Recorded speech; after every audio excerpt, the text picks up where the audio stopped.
తెలంగాణ అస్తిత్వానికి మరియు సాంస్కృతిక సాంప్రదాయాలకు పండుగలకు మా ప్రభుత్వం పెద్దపీట వేసిందని సార్. అసలు తెలంగాణ అస్తిత్వం అంటే ఏంటి సార్? ఒకసారి సభలో మాట్లాడుకోవాలి సార్.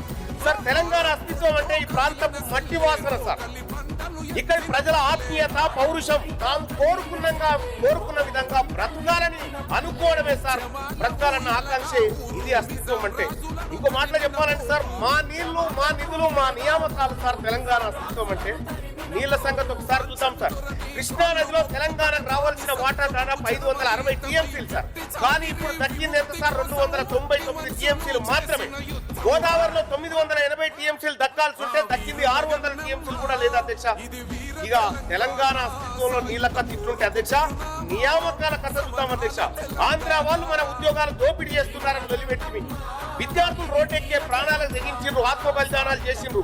నాకు రాకపోయినా నా తెలంగాణ బిడ్డల కన్నా ఉద్యోగాలు దక్కుతాయని ఆశపడ్డారు.